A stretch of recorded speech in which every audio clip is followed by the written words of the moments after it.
to Bible Mandela effects. This is part 8. If you're unfamiliar with Mandela effects, I recommend that you watch videos 1 through 7 to get the flow, get the idea of what Mandela effects are. But for today, let's get started with our first example that comes from Luke 17:31.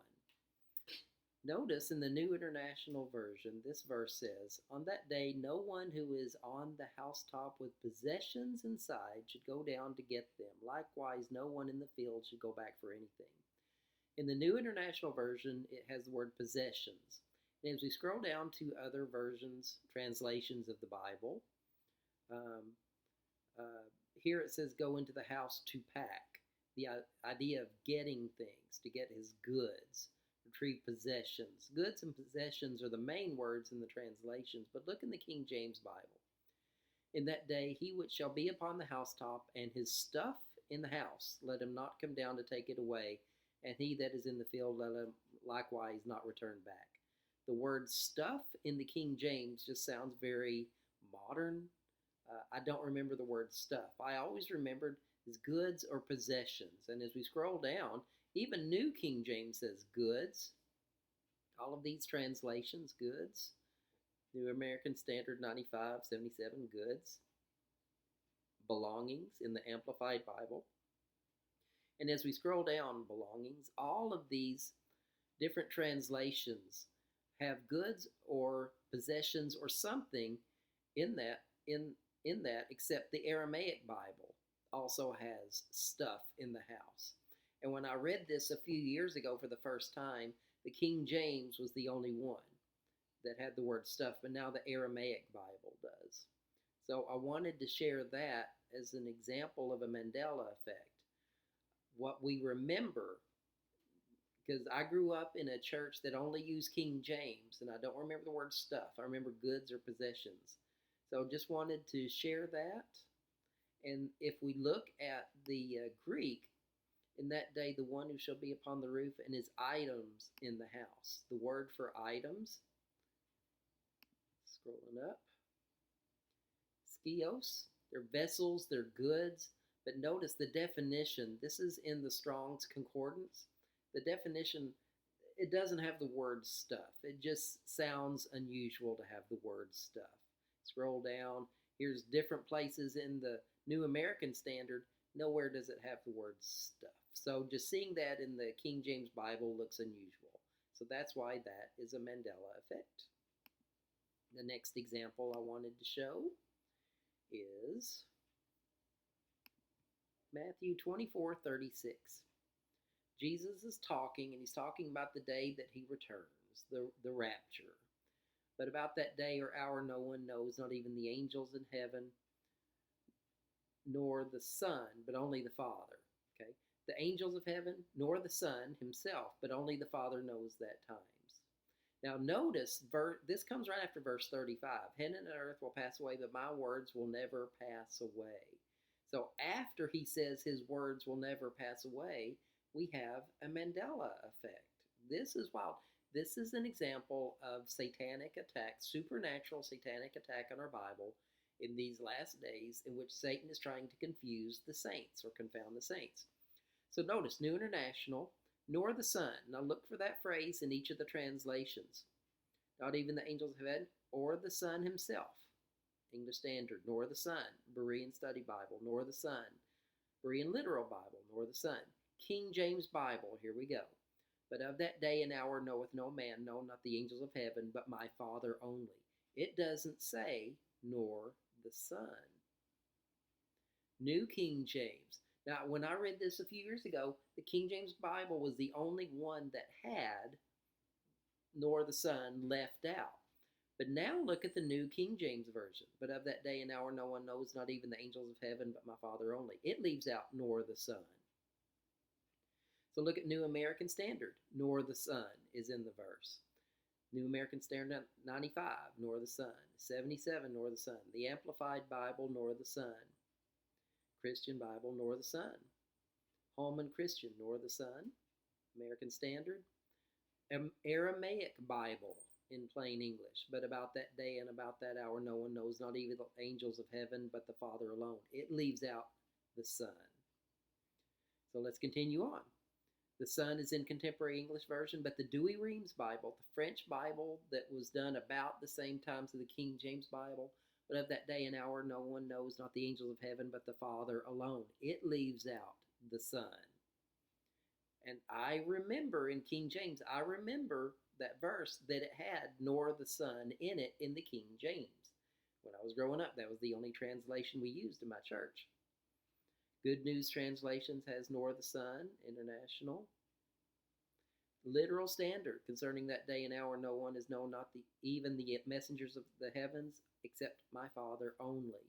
So when you see all of this, NET Bible leaves out nor the Son. So some translations have it, some translations don't. So let's look at the original Greek.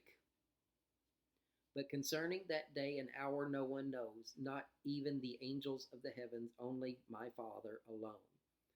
I remember looking this up a few years ago when I was starting to do the research for Mandela effect, and I remember I even wrote in my own personal notes that it had nor the Son in the original Greek. Now it's not here. So all of the verses, modern verses that have nor the Son, it's not in the original Greek. That is amazing to me that it's not there. So many verses are wrong. It's like half of them have it in, half of them don't, and the original Greek doesn't have it. So why do some verses have it in there? I think the original Greek had it in there, the King James Bible, all of them had nor the Son in there. And what we're finding with these Mandela effects is that they're not just happening one time and then that's it, that it's actually changing over time. That's amazing to me.